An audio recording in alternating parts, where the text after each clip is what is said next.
What was the week like, and how did it come together, the Hanukkah exhibition? So what happened was the Jewish Agency for Israel, there's a representative here, came to me and said, the Jewish Agency has received a very sizable donation from a Canadian donor, and the donor would like you to do something at the Canada Pavilion. And I said to Sarah, my colleague and friend from the Jewish Agency, I said, why don't we do Hanukkah at the Canada Pavilion? So we did that. And the donor turned out to be Alan Greenberg of the Minto family. And he gave a very sizable donation, and we decided to use his donation to produce a Canada event. It was about a 4-part event. We had candle lighting outside of the Canada Pavilion. We built a 5-foot menorah. We had to use artificial lights because the Canada Pavilion is made up of wood, so we did not want to take any chances. But we lit candles. It was a multi-faith event. We had the Grand Imam from France. We had Emirati ministers. We had the Jewish community. It was a very diverse and inclusive event. We lit candles. We had a lovely kids program. We had a sit-down dinner for 55 within the Canada Pavilion in the Invest in Canada Business Lounge. And it was really, really well, nicely done. And after that, we had after party at the Israel Pavilion, where we featured a Canadian band, Aviva Chernik and La Serena Trio, and featuring Miriam Toller. And Aviva and her band were so amazing. They sang in Hebrew, Ladino, Arabic, Yiddish, English, and it was really just so symbolic of the entire vibe and what we wanted to achieve for Hanukkah, making it a very, as I said, diverse, inclusive, showcasing Canada, showcasing our strengths. And it was a really successful event. But it was like, I would told people it was like a bar mitzvah.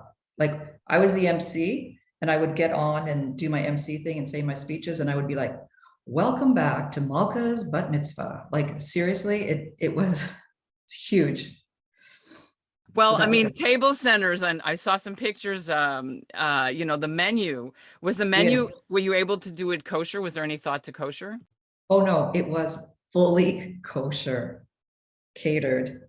And we had to kosherize the kitchen at the Canada Pavilion and everything, the dishes, the glasses. We had a mashgiach in the kitchen the entire time. It was a full-on kosher event. I forgot to add that little simple element. No, but that's a whole big challenge. I mean, let's dig into that a little bit. I know you had blueberry jam and beaver tails, which I was very excited to see. Or Canadian. How do you do that? I didn't see the soufgagnon. I'm so sorry. Of course. But how do you do that? Sorry? Yeah, we called the beaver tails Canadian soufgagnon. Oh, I see. So they were beaver tails. They weren't. Yeah, they were. How do you do that with kosher stuff in a country where there's 3,500 Jews? Well, there's probably even less Jews living here, but we probably have more kosher food outlets here than they have in maybe Montreal. We have a full institutional kosher kitchen called Kosher Arabia, which does all the flight catering for Emirates Airlines and all of the airlines now that require kosher food, El Al, Air Canada, whoever.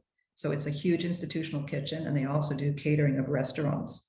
And they're actually doing catering on the expo site, just because kosher food now is being profiled as like, it's the new organic, right? It's like more halal than halal. So it's actually like really high in demand food. So we have several kosher caterers. We have several, like in Ottawa, we have 1 or 2 kosher caterers, depending on, Right. There's a big broigus about that too. We know. Yes. But in Dubai, we have many kosher caterers and many kosher restaurants. So it was easy to get the kosher food, but wasn't easy was to get it to the Canada Pavilion kitchen, kosherize it and serve it, and have all the proper dishes. But yeah, we did it. But sorry, go ahead. But this cultural diplomacy that often goes very underrated, and is actually the reason why we made our focus of our Canada's presence at the expo a more economic one, so that the government would see that we are focused on increasing economic prosperity. And the cultural diplomacy part was sort of a secondary, but with our partnership at the NAC, we've actually managed to elevate that. And as you can see, if you look at the pictures and the videos, when you have Emiratis lighting Hanukkah candles, and celebrating or embracing Jewish culture, that is very powerful cultural diplomacy. How did you navigate bringing an openly LGBTQ performer as Aviva, who's also Jewish, in a country where that is taboo and criminalized, and women are extramarital, non-heterosexual marriages are a crime? How did that get handled? Well, there's been some changes in the rules, and they're always changing. And so it's actually not a crime anymore to be in a heterosexual relationship and live with somebody. And those physical rules, those legislative rules are changing and evolving all the time. Just like this change in the work week happened, it's all about the UAE progressing and aligning itself with, I don't want to say more Western norms, but we could use that expression as shorthand, let's just say. The other thing is while certain things are crimes on the books, here in the UAE, it's actually quite a very open and tolerant society. And so if you're not out flouting anything, first of all, it's a very conservative society. So you don't want to be out flouting anything. Like, you don't want to be flouting your body. You don't want to be flouting your religion. You don't want to be proselytizing your religion. But there is this very strong live and let live kind of attitude. And as a performer from Canada and as Canada's presence, we obviously we support diversity in all its shapes and sizes, and we didn't have a problem. So it was good. She was comfortable. We were comfortable. Wasn't a problem.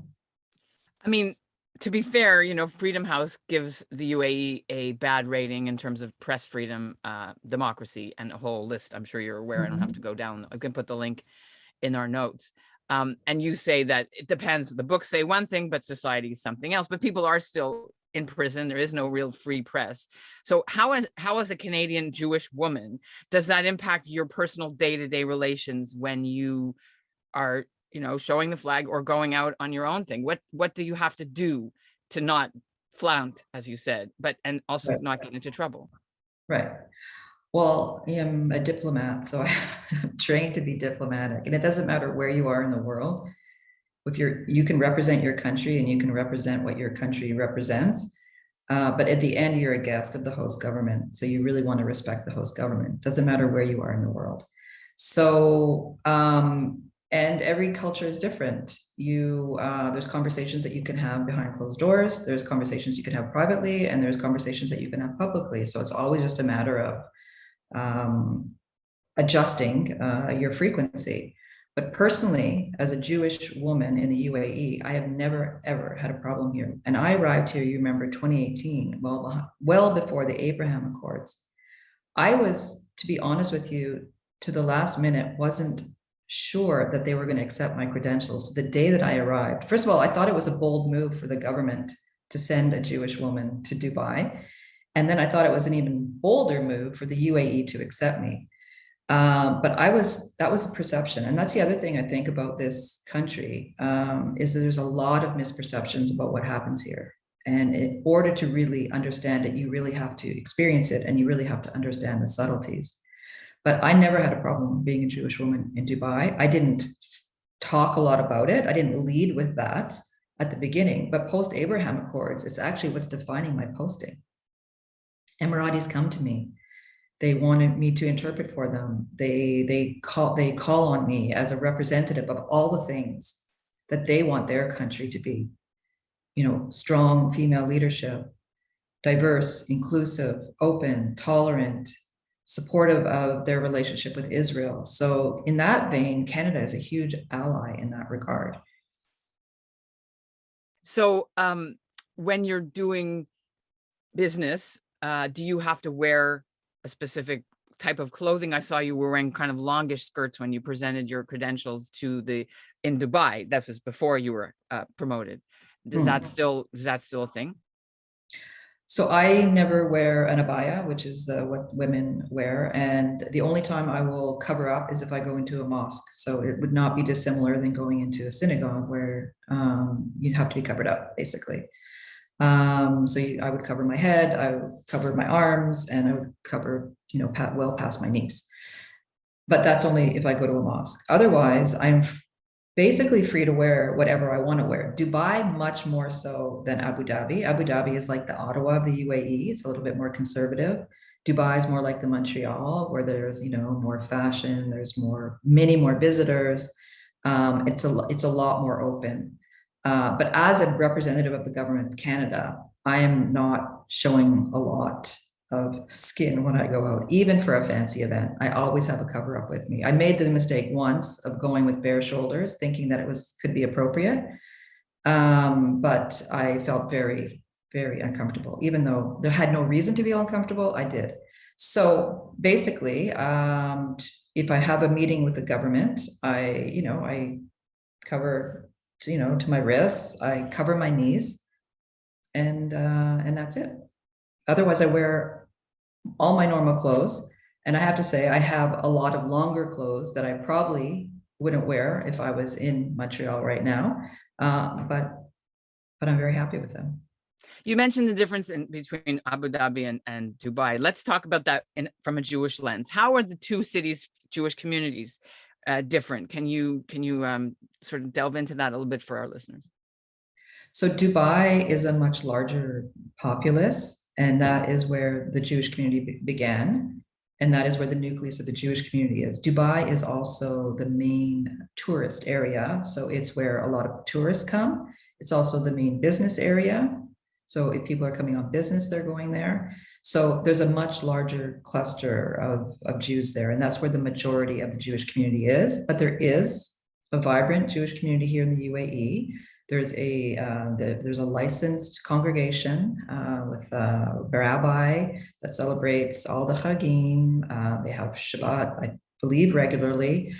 And there's quite a few people that show up for the events. I was surprised. I went for Yom Kippur for Kol Nidre, and there was probably 50 people there. And Yom Kippur Day, there was probably 100, and Rosh Hashanah, there was probably 100. So it does bring people out. And the more that it is known about these communities, the more people come out and join them. Because when I came in 2018, everyone was really in the shadows. Nobody was leading with their Judaism, even in Dubai. And it was actually a month after I arrived that the hidden synagogue came out of its shadows. Because when I got there, I could not find the Jewish community. And it was only after that Bloomberg article that I was like, I knew there was a community here, that I started making calls, and that's when I found it. And by Hanukkah of 2018, I was celebrating Hanukkah at the villa, as we called it, which was our first synagogue, basically, in Dubai. So Dubai is probably 5 communities that are worshiping, all different, along the entire Jewish continuum. There is a couple of Chabad congregations. There's a modern Orthodox. There's a Sephardic congregation.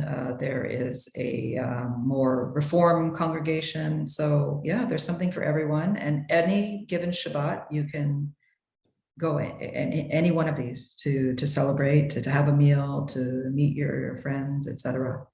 And with the border open now, between Israel and Dubai, the visitors, the tourists from Israel is insane. Like even in Abu Dhabi, you hear Hebrew in the streets. But last December, and I haven't been back into the city this December, but last December, just post Abrahamic Accords, there were 70,000 Israelis in Dubai. It was amazing. Well, I see a lot of Canadian sort of missions and a lot of, for example, the Israel-based, Canadian and American Association, they're sending trips. This is their big thing. I saw pictures of you with some Canadian World Jewish Congress people. Yes. So you're like Ushpitzen. Here we go, I'm on the circuit now. I'm on the circuit. WJC, Young Leaders was here. UJA President's Circle was here last week. The Montreal Federation was here to as a prelude to their mission that they have in February. They were here last week. Yeah, everyone's coming through, and it's amazing. And I don't know if you know anything about the Abrahamic family house, which I was going to ask you about it because yes, I've seen pictures. It's 20% right. built, but maybe we could quickly tell our listeners, you know, how amazing size and what the three, the Pope, everybody's involved. Right. If I just might go back a little bit, just to sort of put things into a time continuum. I arrived October 2018. There was no sight of a Jewish community. By December 2018, I was celebrating Hanukkah in what we called the villa, the synagogue. In February of 2019, 2 months after that, the Pope came. That's when they signed the document of human fraternity. And that was when they announced the building of the Abrahamic family house, a mosque, a church, and a synagogue, all on the same campus in Abu Dhabi. That was the UAE government. That was pre-Abraham Accords. Then we had COVID. Then we had the first airplane, was an Etihad, which is the national carrier here, airplane that landed at Ben Gurion to deliver aid to Palestinians during COVID. At that time, my friend, who was Canadian, who was the COO of Etihad, I said to him, the next plane that you send I want to be on it because it'll be the inaugural flight between the UAE and Israel. And he said, Marcy, that is never going to happen in your lifetime. That was in March of 2019. Even he thought it wasn't going to be possible in the airline industry. In August 2019, or July is when it was announced, the Abraham Accords are announced. So it was a shock to the world that the UAE decided to normalize relations with Israel. But having been here and seen that evolution on the ground, I was surprised by the timing of the announcement. I could see it happening. I knew it was going to happen, and it was only a matter of time. So for me, it was just like almost the icing on the cake of what I had seen going on. So all that to say is, well before the Abraham Accords, this evolution was happening. The Abraham Accords has moved things into super high gear in terms of the direct relationship with Israel and the relationship between the Arab and the Jewish world. But going back to this Abrahamic family house, this is going to be a religious showpiece for the world. There's no other place in the world where you will find a mosque, a church, and a synagogue on the same campus. Just to add a little Canadian content in there, there's a visitor center in the middle. It was designed by Lord Cultural. Gail Lord is a Toronto-based museum designer. And in this visitor center, all the world will be able to visit all the three Abrahamic religions. The structures that they're building they're very, very similar, each of the three religious buildings. They rise up in the air about, I think, 10 stories. They're huge, like pillars rising out of the air. They're so gorgeous if you look at the pictures. And they are being outfitted to the max. Rabbi Yehuda Sarna, another Canadian connection here, we'll be interviewing him next week. So another Montrealer making his mark. Another Montrealer making his mark in the UAE has been consulting on everything from where the mikvah water is going to be sourced from. And good news, it's going to be sourced from icebergs from Canada. So it's going to be exceptional. It's going to be the place to go. It's going to be for your bar mitzvah, your Jewish wedding, your any simcha. It's going to be on the agenda for any trip you have en route or on the way back from Israel. This is going to be an iconic place for people to visit. You've said that you felt the UAE was calling you. This is in earlier interviews, I think, with the Jerusalem Post. What does that look like? What does that feel like? How does that feel? I like to say that Dubai picked me. When I got to Dubai as a Jewish Canadian woman, I thought, wow, that's why I'm here. Like, my country sent me here to be me on behalf of them, to represent all the great things about Canada through me in this country, in this opportunity. And so I was really, and so I thought, this is it. This is why I was here. But as it turned out, I got a surprise promotion to Abu Dhabi soon after I arrived here. And even though I really didn't want to leave Dubai because I really loved it, I realized when I got to Abu Dhabi, which is where the heart of the government is, where the Abrahamic family house is going to be built, where all the decisions about Canada, Canada UAE relations, but also Israel. You were in the UAE States for 14 years. It's okay. Yeah, happen. This is where I was supposed to be. I was supposed to be here in Abu Dhabi for the Abraham Accords. So, and I still feel my job is not over. It's not really a job. There's a calling, and there's going to be another evolution here, and I'm not sure what it is. I put a lot of messages out to Hashem, and I'm going to see the way she responds. So you have an extra year. Technically, you could do 4. Why leave? Because I'm ready to leave the public service, and I want to do something different. And I've loved my career, 31 fabulous years. I'm ready to do something different. And I think that next thing that's different is also going to be part of my calling. Okay. I don't know honestly, I don't know what it is. I don't. All I know is it's going to be fabulous. Okay. I didn't ask because I don't know. Are you personally, do you keep kosher? Can you? What's your sort of background in Montreal? Reconstructionist? I don't know. So I grew up in a Reformed congregation, Temple Road Shalom, in beautiful downtown Dollar des Ormeaux, which I always thought was an amazing place to live, although it was kind of like living in the country compared to my sisters and brothers down the road in Hampstead, Côte St. Luc, and the city, as we called it. But I was very liberal upbringing. I had a bat mitzvah. I read from the Torah. I got married in a Reform congregation in Ottawa, and mostly our family practiced conservative Reform. We did everything. The other half of our family was founding members of Matziki Hadass, right? The great Rabbi Bulka. So we went there, we did conservative when we were in the US. So we had a very eclectic religious upbringing. I'm not kosher, but I have to say that I've learned more about Jewish life in my last 3.5 years in the UAE than I ever learned at Hebrew school or life in Montreal. You cannot imagine the stuff that I've learned here.